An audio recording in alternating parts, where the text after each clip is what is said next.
Our first story comes from a lady named Elena, who lived through Hurricane Maria in Puerto Rico back in 2017. Elena was 8.5 months pregnant at the time, living in San Juan with her husband Carlos.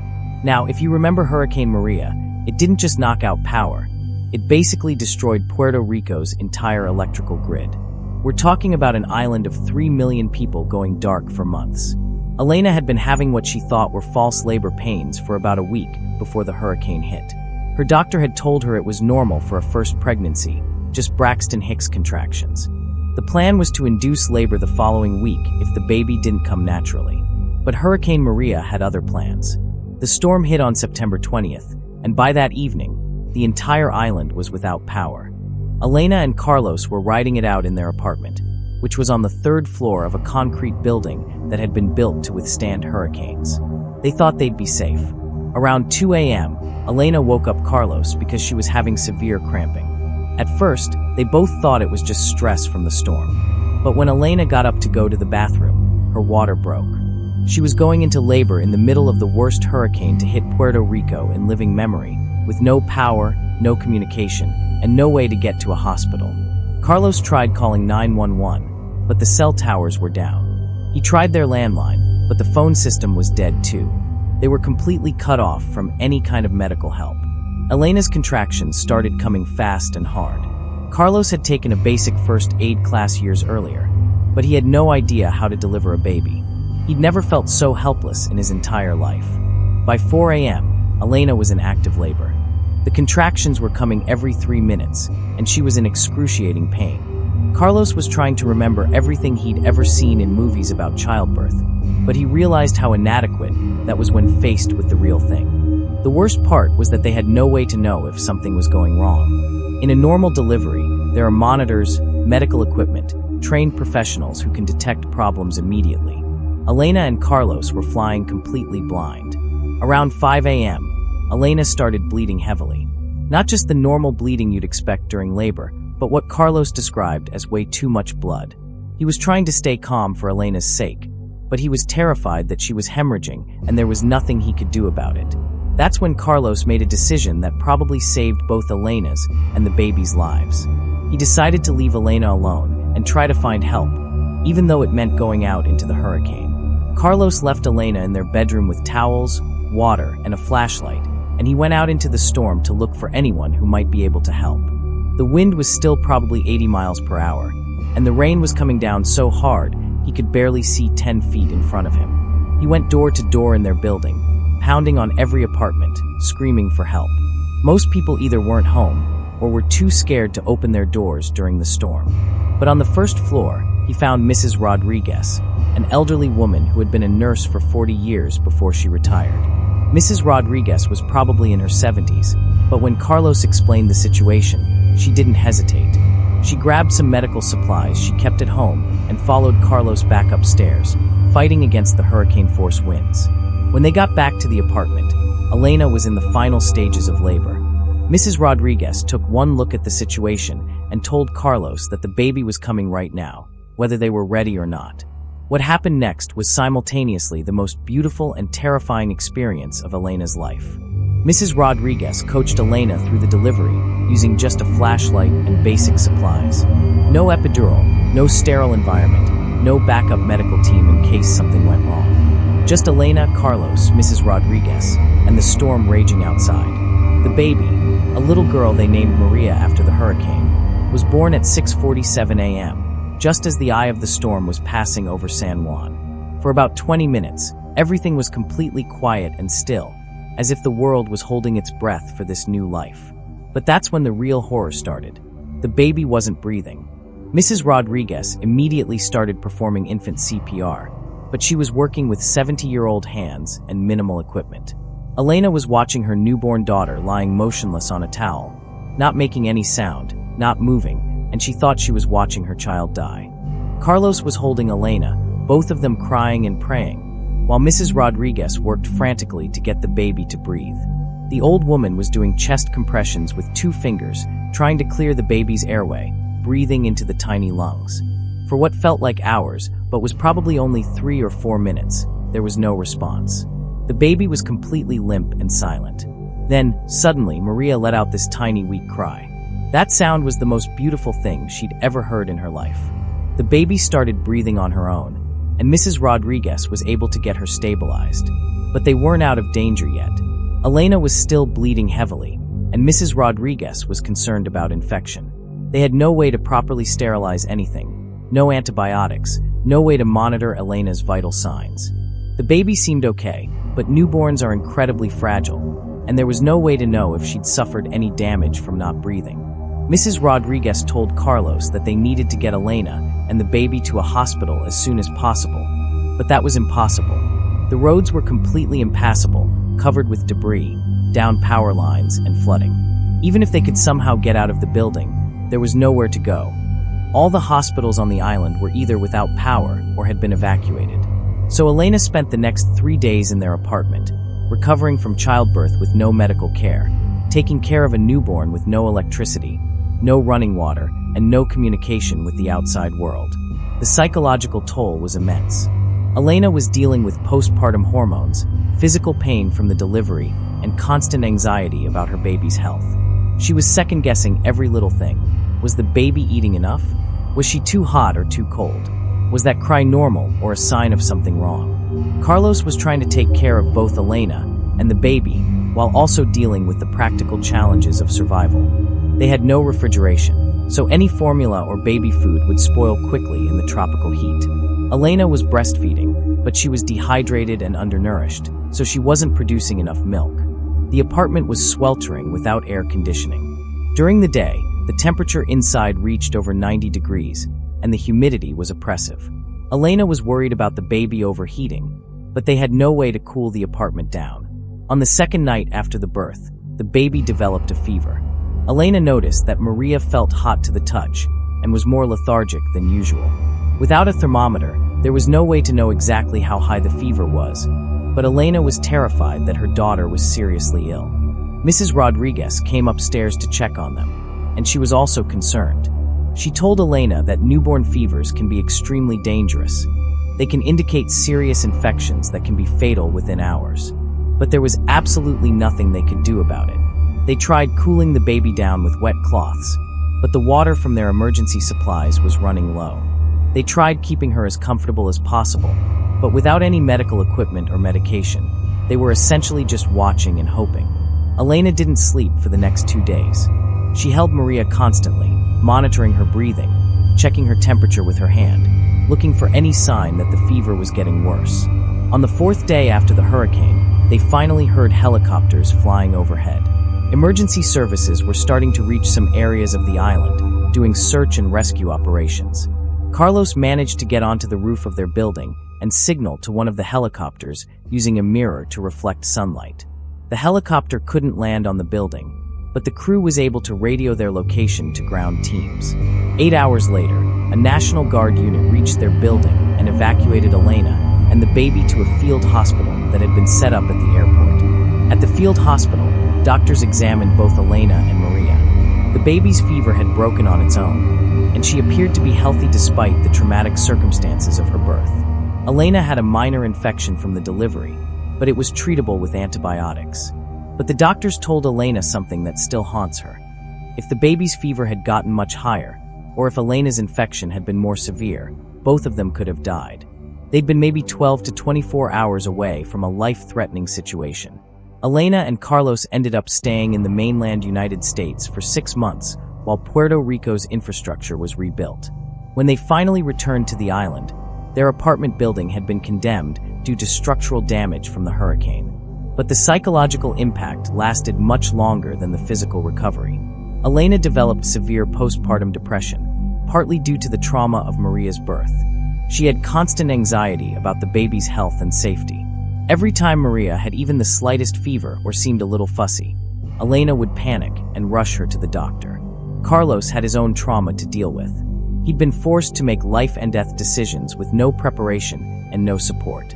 Still thinks about that moment when he had to choose between staying with Elena or leaving her alone to find help. Maria is 6 years old now, and she's a healthy, happy kid who has no memory of her dramatic entrance into the world. Elena keeps a fully stocked emergency medical kit in their house now. including infant CPR masks, antibiotics, and everything she wishes she'd had that night. She's taken multiple first aid classes and even considered going to nursing school, just so she'd never feel that helpless again. The most disturbing part of Elena's story, for me, is how quickly a normal pregnancy became a life-or-death situation. She was just 8 days away from her scheduled induction at a modern hospital with all the best medical care available. But a single storm changed everything, and she found herself giving birth in conditions that were more like the 1800s than the 21st century.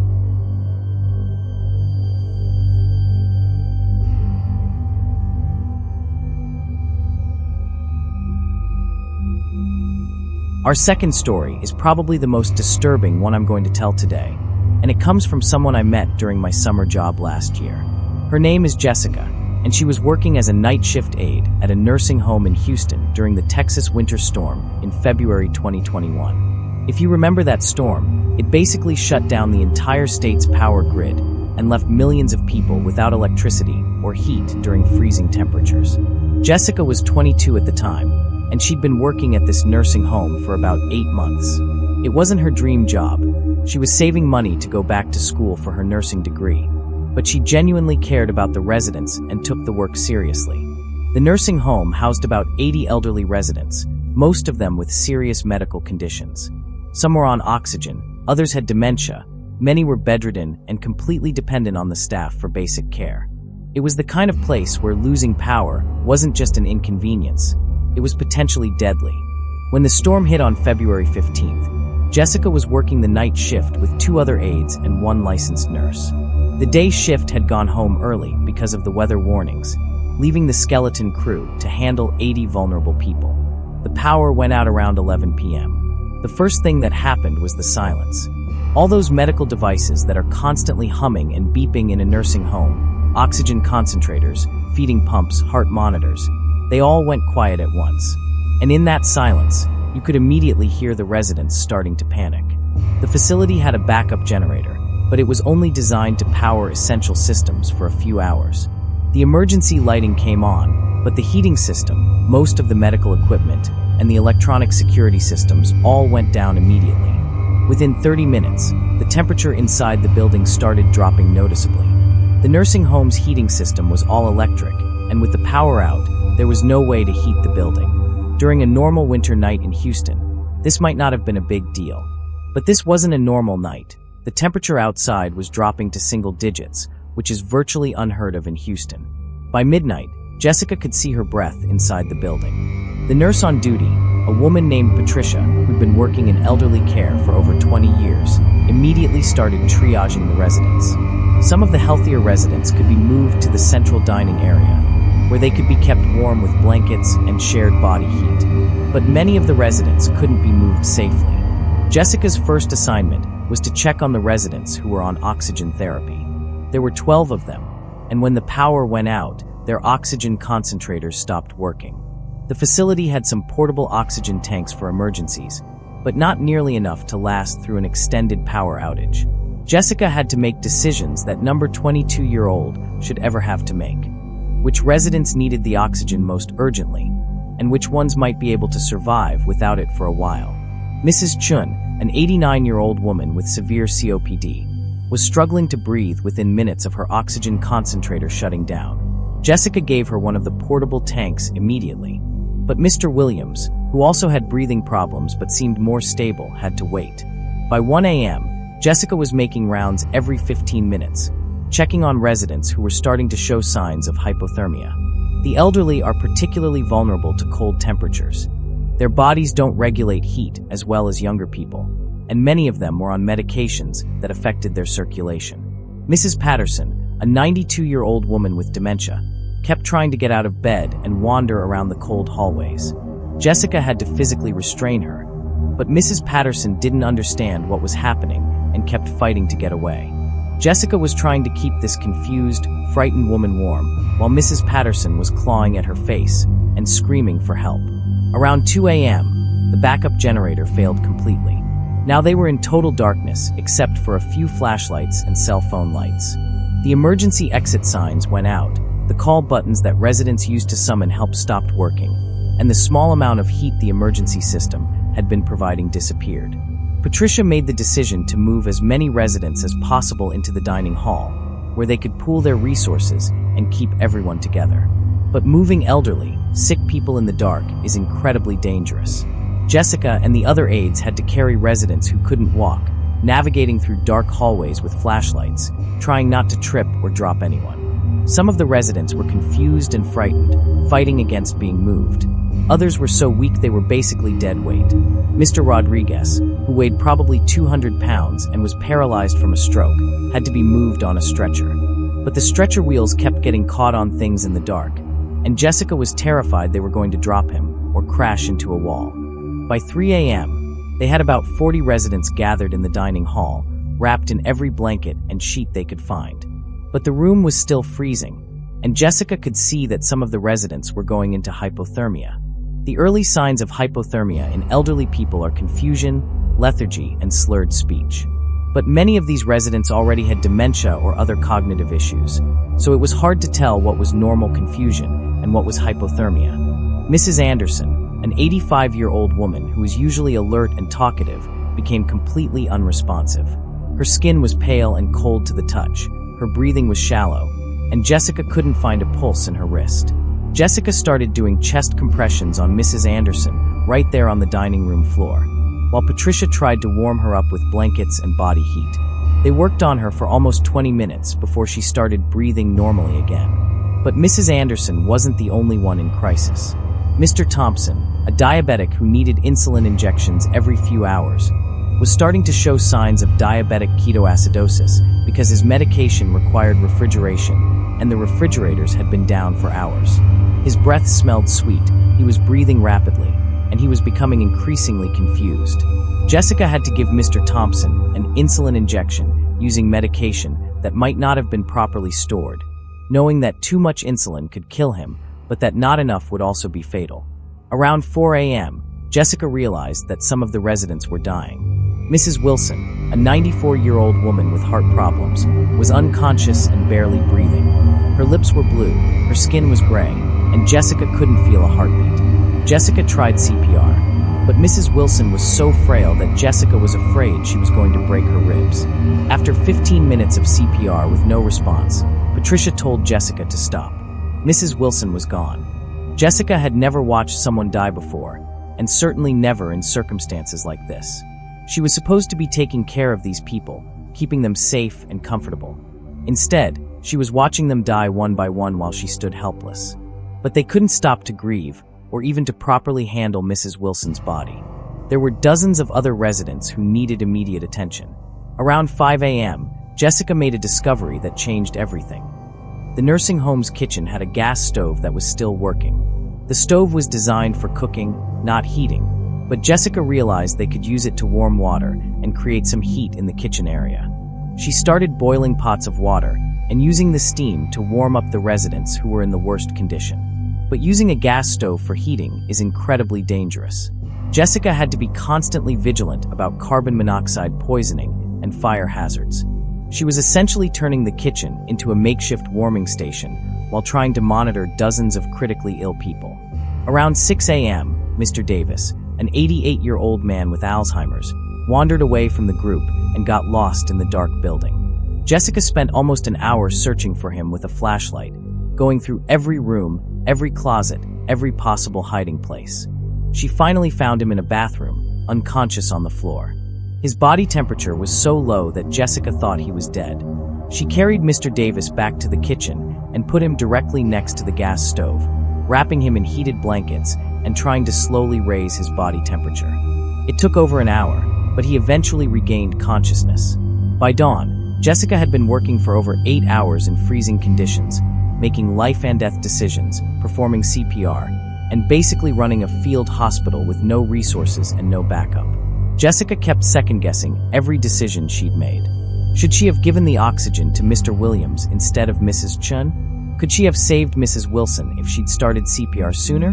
Did she put Mr. Davis in danger by moving him to the kitchen? When emergency services finally reached the nursing home around 10 a.m., they found that 3 residents had died during the night, and 12 others were in critical condition from hypothermia and related complications. The emergency responders told Jessica and Patricia that they'd done an incredible job under impossible circumstances. They said that without their efforts, the death toll would have been much higher. But that didn't help Jessica deal with the trauma of what she'd experienced. She took a leave from her job at the nursing home for 2 weeks. She couldn't handle walking into that building every day, remembering the sounds of residents crying for help in the dark, the feeling of performing CPR on frail elderly people, the sight of Mrs. Wilson's lifeless body. That the experience changed her entire perspective on aging, death, and the healthcare system. She realized how vulnerable elderly people are, and how quickly a routine situation can become a mass casualty event. Jessica eventually went back to school for her nursing degree, partly because of what she experienced that night. She wanted to be better prepared to help people in crisis situations. But she'd never work in a nursing home again. The trauma of that night was too intense.